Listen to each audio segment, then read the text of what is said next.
చిన్నమ్మగారు, గంగమ్మకి bomb కనిపించట్లేదు. ప్రదీప్ బాబుకి జ్వరం కదా, పైగా చాలా తలనొప్పిగా ఉందట.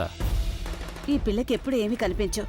గోవింద్ గారు అది నా గదిలో సగ్గు పక్కనే ఉందని చెప్పండి, తనకి వెళ్ళి తీసుకోమనండి. అలాగే. వదినా, నువ్వొక మాట చెప్పు. నువ్వు పెళ్లికి ముందుగా కోడలి వేళ్ళు గేళ్ళు పురోహితుడికి చూపించలేదా? ఎందుకు అడుగుతున్నానంటే తను పుట్టింట్లో ఉండగా అక్కడ నిప్పంటుకుంది. ఇక ఇక్కడికి వచ్చిన తర్వాత ప్రదీప్ జబ్బు పడ్డాడు. ఈ పిల్ల పాదాలు అంత శుభకరమైనవి కాదనిపిస్తుంది నాకు. ఈ పిల్ల పెద్ద అపశకునం.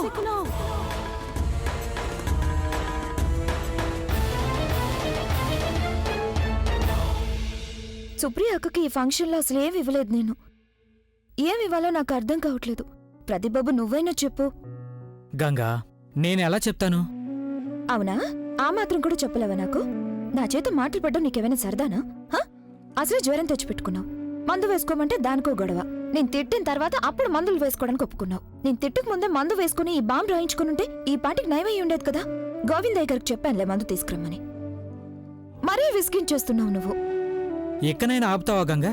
1 గంటగా నన్ను తిడుతూనే ఉన్నావు. అన్నయ్య, తనకి కోపగించుకోవడం తప్ప వేరే ఏమైనా వస్తేగా.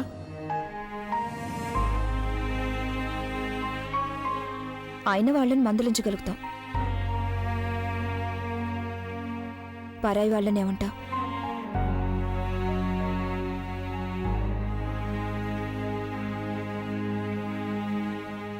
నిజమా? మీరు జాతకాలే చూపించలేదా? అత్తయ్యగారు, మీకు తెలుసు కదా సాగర్ వాళ్ళ నాన్నగారికి ఇవన్నీ నచ్చవని. అరే, సాగర్ వాళ్ళ నాన్నదేం పోయింది? నిరంజన్ ఎప్పుడు వేరే లోకంలో బతికేస్తూ ఉంటాడు. కానీ నేను మాత్రం జాతకాలు చూపిస్తాను మా పురోహితుడు గారికి. ఏదైనా దోషం గీషం ఉంటుంటే దాన్ని తొలగించుకునే మార్గం ఏదైనా చెప్పమ్మని అడుగుతాను. కోడలా, నువ్వు ప్రదీప్ పెళ్లి వరకు నీ ఇష్ట ప్రకారమే చేశావు. కానీ నేను చిన్న పెళ్లి మాత్రం నా ఇష్ట ప్రకారమే చేస్తాను. నువ్వేం చెప్పినా నేను లెక్క చేయను. నేను జాతకాలు కుదిరితేనే తనకి పెళ్లి జరిపిస్తాను.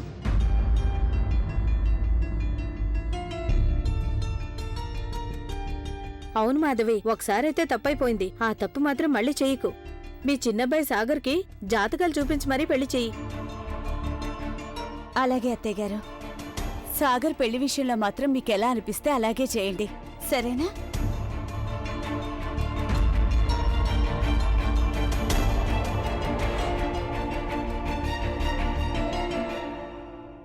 ఆయన జాతకాల గురించి అంత పంతం ఎందుకు? వీళ్ళంతా పాత రోజుల్లోనే బతికేస్తున్నారు. కానీ వీళ్ళు సాగర్ పెళ్లికి జాతకాలు కలవాలంటున్నారే.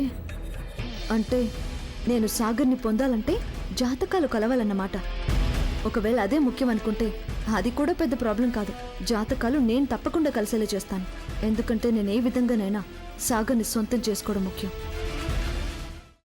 అమ్మా, అలాంటి వాళ్ళది నిజమైన ప్రేమ కాదు, అది వ్యామోహం. ఎగ్జాక్ట్లీ చిన్నత్త. నిజంగా ప్రేమించుకున్న వాళ్ళు అలా చేయరు. ఎంత మనసు విరిగిపోతే కన్న కూతుర్ని పట్టుకొని మా దృష్టిలో చచ్చిపోయా ఉంటుందా తల్లి?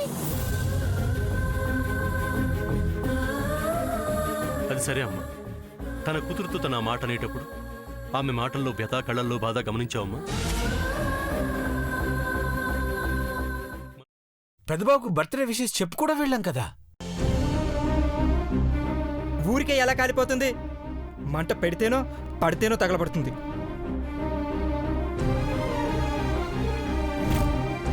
కరెక్ట్ చిన్నబాబు, నీకొచ్చినట్టే నాకు డౌట్ వచ్చింది. పార్వతే షర్టును తగలబెట్టిందనుకుంటా.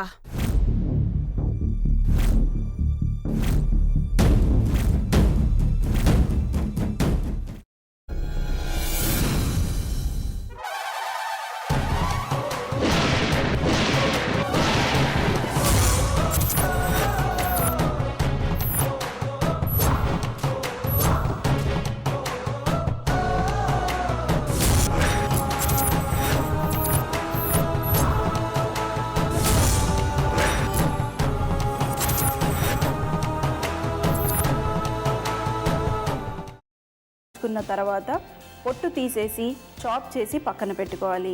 ఒక ప్యాన్లో కొద్దిగా నూనె వేడి చేసి అందులో ఆవాలు, మినప్పప్పు, శనగపప్పు, కరివేపాకు, సన్నగా తరిగి పెట్టుకున్న ఉల్లిపాయలు వేసుకుని 1 నిమిషం పాటు వేయించుకోవాలి. ఆ తర్వాత కాల్చి కట్ చేసి పెట్టుకున్న వంకాయని కూడా అందులో వేసుకుని బాగా మిక్స్ చేసి బౌల్లోకి ట్రాన్స్ఫర్ చేసుకుని అందులో తగినంత చిక్కటి పెరుగు లేదా పల్చటి పెరుగు వేసుకుని మిక్స్ చేసి అన్నంతో కానివ్వండి, చపాతీతో కానివ్వండి సర్వ్ చేసినా చాలా బాగుంటుంది.